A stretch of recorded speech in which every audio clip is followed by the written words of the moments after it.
All right, ladies and gentlemen, we are back with the Malzberg panel and lots to talk about. Let's get it rolling.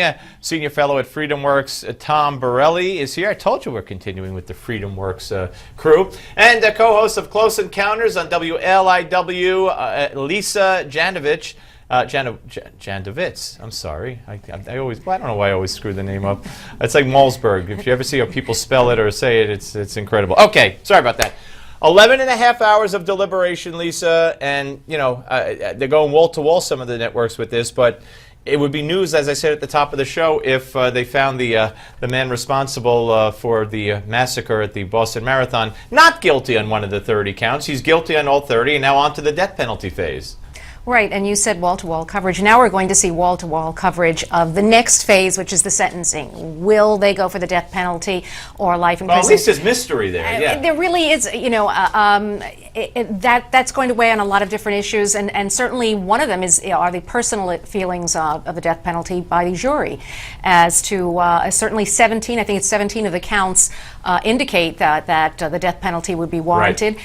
And again, now it just depends on the jury's position on the death penalty, which is a divisive issue. Tom, if anybody deserves the death penalty, it's this guy. I just wish that they could kill him the way he killed his victims and let him suffer the way some of them suffered.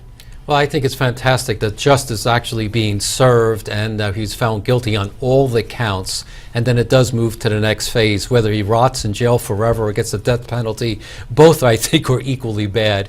But he certainly deserves it. He's certainly caused havoc. And I think most important, the message to anyone who's any potential terrorist out there, if you do something crazy, you will be punished. We will hunt you down and you'll get it. Unfortunately, most of them, if not all of them, are willing to die, as martyrs or whatever. So that's not a real deterrent. But you're absolutely right. When we do get him, he was on the run and hiding, it is satisfying. All right, let's move on to what Dick Cheney had to say to Hugh Hewitt when asked about Barack Obama's Middle East policy and how things are changing in this country. Here's how it sounded. Mr. Vice President, or does he have a far-reaching vision that only he entertains of a realigned Middle East, that somehow it all works out in the end? I don't know, Hugh. I vacillate between the various theories I've heard, but if you had somebody as president who wanted to take America down, who wanted to fundamentally weaken our position in the world, reduce our capacity to influence events, turn our back on our allies, and encourage our adversaries, it would look exactly like what Barack Obama is doing. I think his actions constitute, in my mind, those of the worst president we've ever had. Absolutely. All right. So, Lisa, do you agree with Dick Cheney? In this case, I actually do, and he went on even further to say he made some other interesting points in saying that for 70 years, this country has worked, all of the presidents have worked according to a bipartisan accord, except for President Obama. And that in many of the instances in what's going on in the world, there's a need for military action, and President Obama doesn't seem to see that. And the danger that this is presenting and why we're in the position that we're in today. So I think many of the points that he made, was quite blunt, quite direct, and I'm sure a lot of people will not like the way that he said it, but he is speaking the truth. And Tom, you either have to I think you have to put it in black and white, no pun intended, or to race here, in those terms. Either he's the most incompetent person ever to undertake the presidency and has no clue what he's doing, or when you look at the consistency, especially when it comes to his foreign policy as to what he's doing, which is very consistent, it's on purpose. Well, it's fundamental transformation. That's what he promised, and that's exactly what he's delivering. He's delivering on foreign affairs and even domestically. He just wants to reduce our footprint around the world, bring us down to a level of other countries in the world. We can see even with this crazy climate change agreement he's made with China. China gets to do whatever they want for 15 summer years, and we're supposed to reduce and restrict our energy and crush our economy. I mean, that's reducing our livelihood. It's certainly transformation. Absolutely. And you talk talk about the climate change, he had some remarks that he made yesterday also about climate change, and he personalized it, a story that I've heard before, which makes absolutely no sense to me. But he is a doctor. Remember when all those women were fainting at his speeches? He knew exactly why they fainted and how to fix it. But we'll listen to that when we come back. Also, is it appropriate to call Hillary, or is that being sexist? We'll talk about all that and more when the panel continues right here on the Steve Malzberg Show. Don't go away.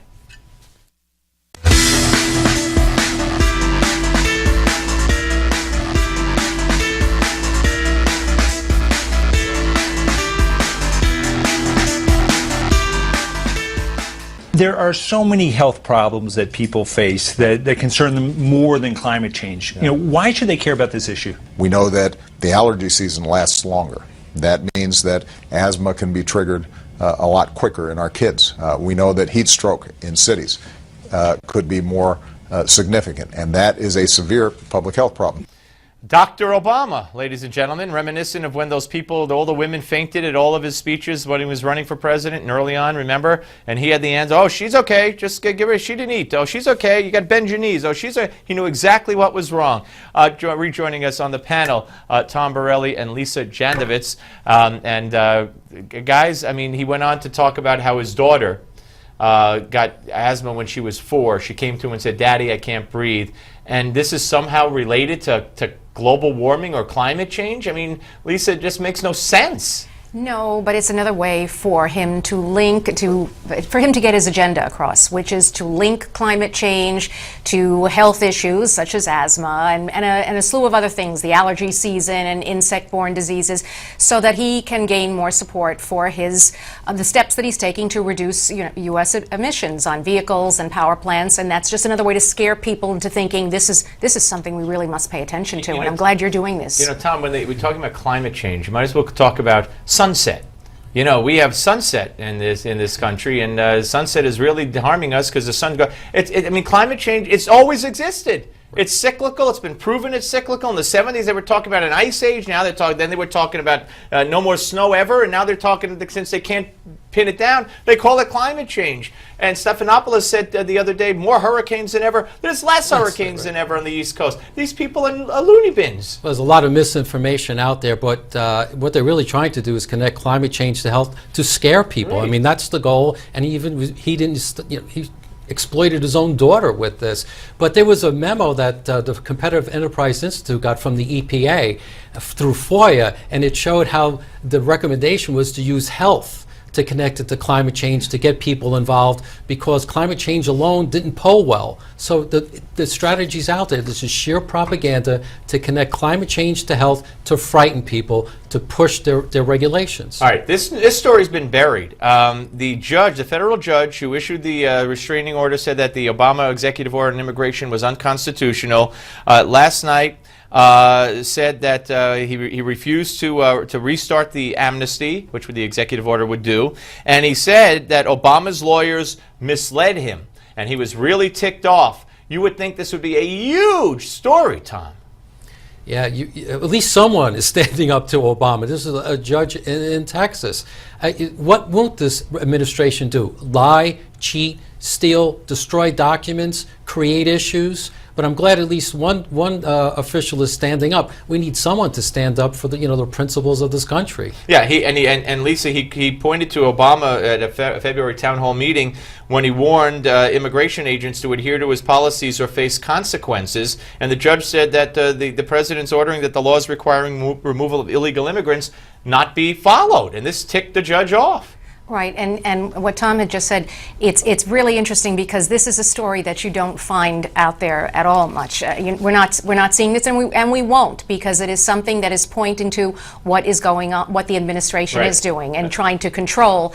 Again, the Obama's agenda on immigration. And lawyers misleading the court against the law. How many times have we seen them lose in the U.S. Supreme Court? I think 13 decisions or something, so and unanimous decisions at that. Thank you both. I appreciate it, Tom and Lisa. Folks, we're going to be bringing back our viewer call-in segment. As a matter of fact, we have one today on the Steve Malzberg Show.